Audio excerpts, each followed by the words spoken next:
माने रही ज़मीर हुसैन एक नए लेक्चर से गड पंहिंजी खिदमत में हाज़िर थियूं। अॼु जेको असांजो लेक्चर आहे 9th क्लास बायोलॉजी जो एक टॉपिक आहे द मुस्लिम साइंटिस्ट कंट्रीब्यूशन।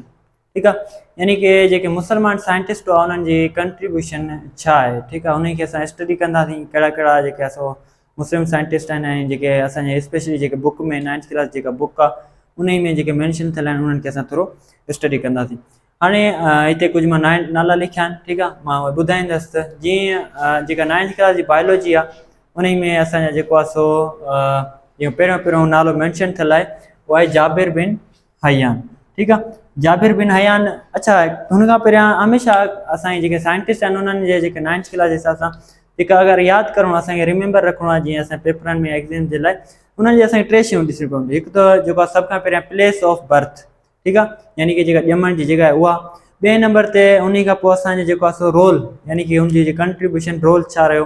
उन्हीं का पोइ टे नंबर ते हुन जा बुक्स यानी कि उन कहिड़ा कहिड़ा बुक्स जो आहे लिखिया।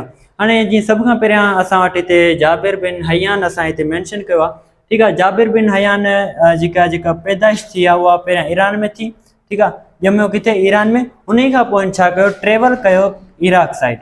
ॼमियो ईरान में, उन पोइ हिन खां पोइ जेको आहे सो इराक साइड ट्रेवल कयो। हाणे हिन जा रोल छा रहियो साइंस में, यानी कि साइंटिस्ट जीअं कीअं ठहियो, हिन जो रोल छा हो। हिन छा कयो, ही इंट्रोड्यूस्ड एक्सपेरिमेंटल केमिस्ट्री। ठीक आहे, हिन जेको आहे सो एक्सपेरिमेंटल केमिस्ट्री खे छा कयो, इंट्रोड्यूस करायो, यानी कि हुनखे इंट्रोड्यूस कराईंदो आहे एक्सपेरिमेंटल केमिस्ट्री छा आहे। ठीक आहे, ऐं हुन खां पोइ हिन कुझु जेको आहे सो किताब लिखियूं, ब्रोट इन कुझु किताब लिखियूं ऑन प्लांट्स में ऐं ॿियूं कुझु एनिमल्स में। ठीक आहे, इन कुझु किताब लिखियूं जेको आहे सो प्लांट्स में ऐं एनिमल्स में, जंहिंमें हिन जूं ॿ किताब आहिनि अल नबातात ऐं ॿियो आहे अल हैवानात। लेकिन इन लफ़्ज़नि मां जेको आहे सो तव्हांखे ख़बर पइजी वेंदी। नबातात यानी जेके प्लांट्स में आहिनि बुक्स लिखियूं ऐं जेके हैवानात जेके आहिनि एनिमल्स में यानी कि बुक हिन जी लिखियल आहे उहा हुनखे असां अल हैवानात, यानी कि हिन जी जेका कंट्रीब्यूशन हुई उहा इहो हुई। उन खां पोइ असां वटि ॿिए नंबर ते जेको साइंटिस्ट आहे अब्दुल मालिक असमाई। ठीक आहे, हाणे अब्दुल मालिक असमाई जेको हुनजी पैदाइश यानी कि जेको प्लेस ऑफ बर्थ आहे उहो छा आहे, बसरा। ठीक आहे, किथे, बसरा में। ऐं हिननि जेके असांजा मुस्लिम साइंटिस्ट आहे हिननि जा दौर जेको 8 खां वठी 15 सेंचुरी ताईं, यानी कि हिकु वॾो अरसो जेको आहे सो हिन हुकुमरानी कई। वॾा साइंटिस्ट हुआ, हिननि जो साइंस ते हिकु हुकुमरानी रही 8th सेंचुरी खां वठी 15th सेंचुरी ताईं। अब्दुल मालिक असमाई हिन जी पैदाइश जेका बुसरा में हुई। ही छा में स्पेशलिस्ट इन एनिमल, हिज फेमस बुक्स। हाणे ही छा एनिमल्स में छा स्पेशलिस्ट हो, यानी कि एनिमल जेका एनिमल साइंस में जेका एनिमल साइंस आहे उन में छा स्पेशलिस्ट हो। ठीक आहे, हाणे हिन जो अगरि असां किताब ॾिसूं, हिन जी जेके मशहूरु किताब आहिनि, मशहूरु बुक्स आहिनि, उन में अल खील, ठीक आहे, अल इबील ऐं ॿियो खलकनल इंसान। ठीक आहे, ऐं उन खां पोइ आशा, इहे हिन जी मुख़्तलिफ़। हाणे अल खील किताब हिन जी छा जे बारे में लिखियल आहे, अल खील जेका किताब हिन जी लिखियल आहे उहा आहे हार्सिस जे बारे में। ठीक आहे, यानी कि जेके घोड़ा आहिनि उन्हनि जे बारे में हिन जी किताब लिखियल आहे अल खील। ॿिए नंबर ते हिन जी किताब अल इबिल, इहा छा जे बारे में लिखियल आहे, इहा लिखियल आहे हिन जी कैमल्स जे बारे में, यानी कि उठण जे बारे में हिन जी किताब लिखियल आहे अल इबिल। ठीक आहे, इहो जेको आहे सो अब्दुल मालिक असमाई। उन खां पोइ जेको असांजो साइंटिस्ट आहे अबू अली सीना। ठीक आहे, कहिड़ो, अबू अली सीना। अबू अली सीना जी जेका प्लेस ऑफ बर्थ आहे उहा आहे बस बुखारा में। ठीक आहे, हिन छा कयो, वर्क कयो, हिन कमु कयो छा में, structure function and disease of आइज़।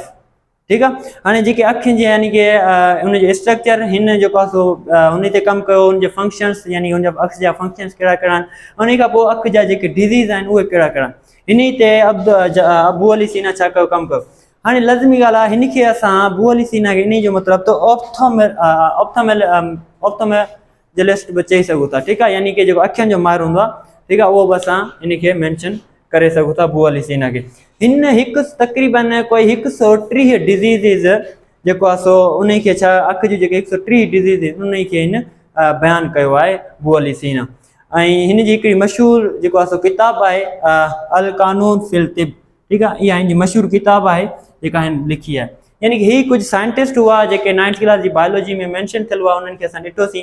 ठीक आहे, इन्हनि जी कंट्रीब्यूशन कहिड़ी कहिड़ी रही, जीअं जाबिर बिन हयान आहे, ईरान इराक में हिन जी जेको आहे सो टाइम गुज़रियो, बर्थ हिन जी ईरान में थी, उन खां पोइ ट्रेवल कयो इराक साइड।